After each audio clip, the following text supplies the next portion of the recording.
First thing I'm going to do is get all of my infantry in one army, attached to one army group, and then I'm going to take the rest of my units. Nothing ever works right when you're recording, isn't that right? Alright, and we're going to group the rest of our units into two small panzer corps, which themselves will be in another group. Okay, now that we've got the groups put together, then we have to worry about what's going on with the templates. You're always going to want to do a garrison template that is 50 width of cavalry. At some point in the future, if I have the technology, I'm going to drop the military police in here. But you could theoretically get away without it if you had a lot of equipment and manpower. Alright, next up, I, as Germany, actually like having cavalry as a combat unit. I know, weird. But in your early panzer units, it works out pretty well as a moderately fast unit that can go along and help defend the tanks with a relatively low cost. Additionally, you're going to be able to use these in Africa with less fuel and supply consumption than a panzer unit, and still have more speed than a regular infantry unit, which will allow you to track down and destroy and encircle enemy units in Africa a little easier. So this is a great early war Africa corps.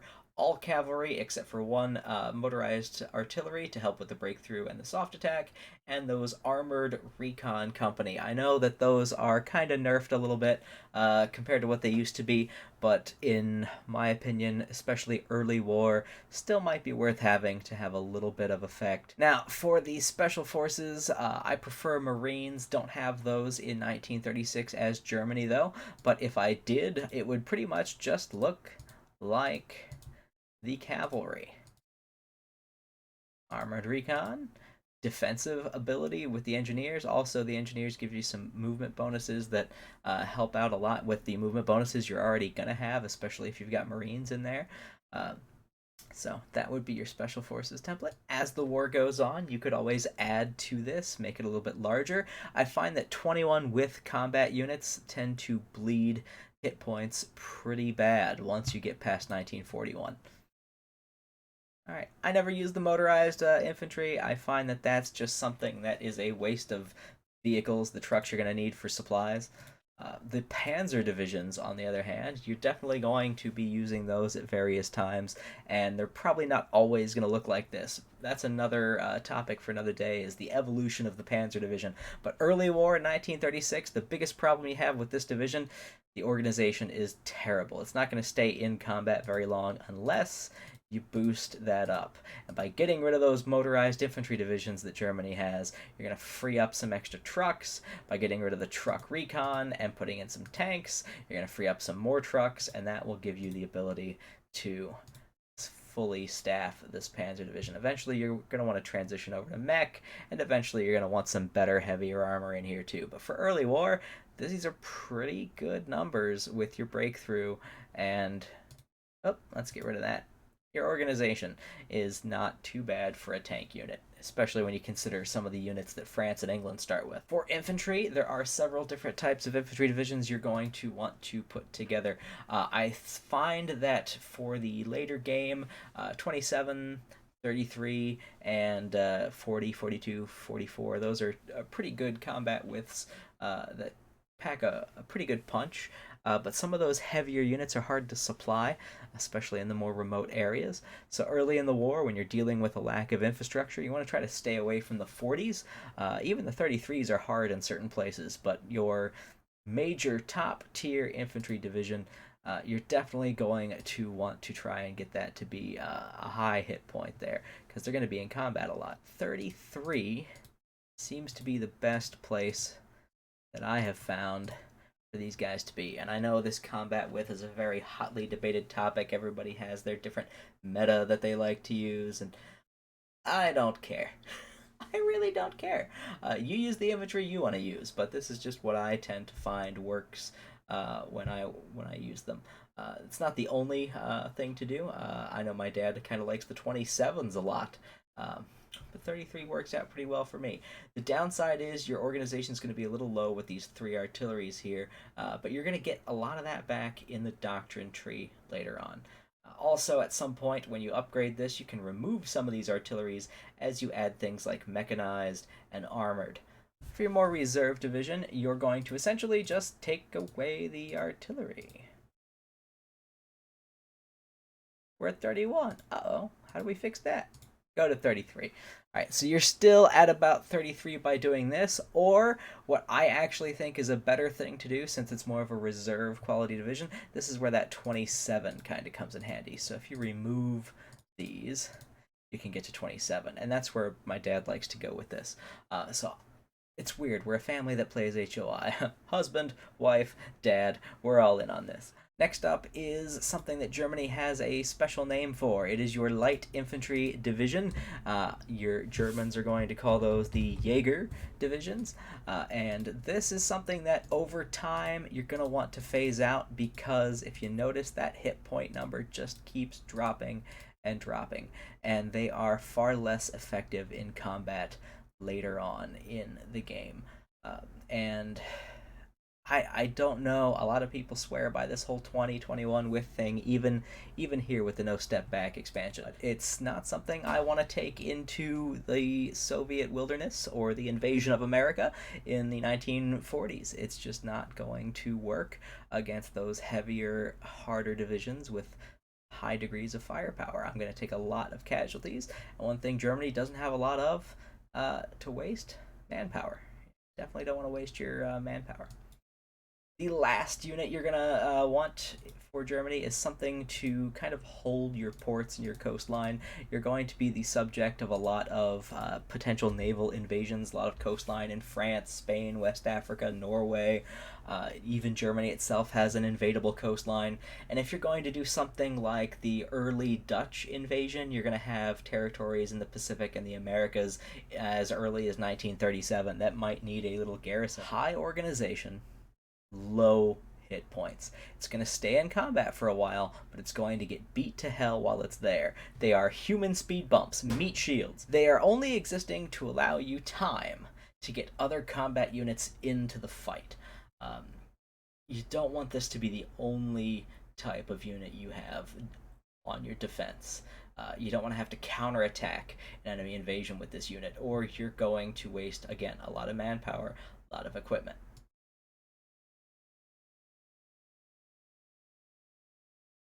Army organization's a little bit different. You start out with a pretty decent sized military for the early war.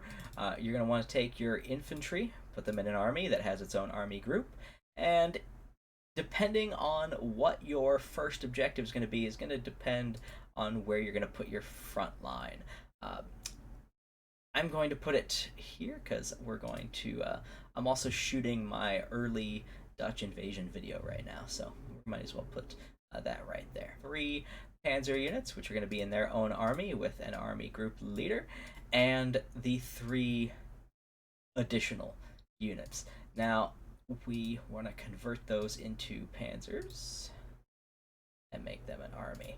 What this allows you, by the time you start fighting in your early wars, you'll have 2 mobile units that can move ahead of the main infantry line. And if you wanted to, you wouldn't even necessarily have to green light your offensive. You could just paint it there. It would get the little bonus building up for having an offensive. And you can let your armored units, not where I wanted it, but good enough. You can have your armored units taking a spearhead approach and going where you want to capture territory. And that way your infantry will help to support your armored thrusts. And the infantry will follow the panzers. The panzers won't stop to defend, they'll keep going. The infantry will follow that front line wherever it goes and go and support the tanks. So this war would be over probably in about 2 weeks, if that. I play with pretty much the same commanders for my first couple of units every time. I put Klug in charge of the Panzer Army, which has these two different panzer corps attached to it. I always like to put Manstein and Guderian in as the first two commanders of my panzer units. And I'm a big fan of putting in Modal for the infantry army group. The reason being is that he has this aggressive assaulter trait, 10% breakthrough. And if I put him in command from day one, and I put pretty much all of my various infantry armies under his army group, they will gain enough experience that I can then get him charismatic, hopefully before too long into 1940, 1941, and that's going to give all of my divisions a recovery rate bonus of 10%. So they'll be fighting longer, they will take less time to get into the fight, and they will break through more effectively when they are fighting, as long as he's in charge. With the construction phase, this is another thing that is hotly debated among people on the internet. A lot of people say, build civilian factories, get that economy pumping, blah, blah, blah, blah, blah. Hey, you're doing the early war strategy, and you're attacking somebody in 1936. You're getting civilian factories. And, before too long, you're going to get war economy for free, because it's part of the focus tree. So your economy is going to be humming. It's going to be humming even more if the person you attack early is the Dutch, because those resources people are going to be trading for, they're going to be trading with you. That's going to be giving you civilian factories. So I'm going to say, I'm going to buck the trend and say, no, you don't have to build a single civilian factory with Germany ever. When you play Germany, you're going to actually destroy some of your civilian factories. This is another very popular thing to do, is convert civilian factories. Some people are going to cringe when they see just how many I convert early on. Everything that's a 1, you get rid of. No more 1s. No more 1s. 1s are gone. And everything that is a 2, I'm going to bring it down to a 1. Boom. That is a rather laundry list of factories that we are losing. We're going to get some more through our focus tree when we get the Czechs. You might even be able to get Yugoslavia. You're going to get Austria through a focus. Those are all civilian factories you're going to get. And as you go down this area, you're going to get 6 from here, another 6 from here. That pretty much replaces what we're doing here. Now, what the heck do we do about our production? This is another thing that everybody does a little bit differently. I like to make sure that I'm building some fighter planes and I'm building some tanks right away. So you're going to need some trucks, but you don't need them necessarily right away. Similarly, you're going to need planes that do logistic strikes and combat support, but you're not going to need those immediately either, and you're still going to need fighters to rule the air. So how do we reconcile this? Oh, and that's not all. We still aren't building trains, and we still aren't building the armored cars we're going to need for occupation forces. And we still aren't building those recon aircraft or transport planes or naval bombers. So all of this kind of stuff needs to get taken care of at some point. Okay? Priorities. Eventually, you're going to need a lot more factories producing tanks as you upgrade your tanks to be more expensive tanks. But right now, this is probably a good place to be. As well, you're going to need more support equipment and more artillery. But what do we do about the numbers? Well, what I like to do with the support equipment is I like to try and start building some support equipment, but as I get maybe 5, 6, whatever, I'll drop it down. And then I'll put the artillery up at the top. And then when the artillery's done, I'll drop that down and add to it. You're gonna manipulate this. You're gonna move things up and down as it's being done. Now, for this, a lot of people say, well, you don't want to spend your factories. You don't have a lot of them. You don't want to spend your factories on resources early on. I have a different philosophy about that. When you're Germany, those airplanes are going to be super important. It's those supply trucks. Those are going to be super important. I think it's important. I think it's worth it. It's worth it to do this, especially if you're going to attack the Dutch early. because you're just giving them factories that are going to help them build their economy, and then you're going to take their economy. It's like investing in yourself. Like Enron moving the losses from one company to the other, except you're doing it with profit. You're hiding your profit overseas. So this is essentially how you set up Germany if you're me. And yes, I know you're probably thinking, I'm glad I'm not him. He's an idiot. Um, just watch the campaign, see how it works out. It might surprise you.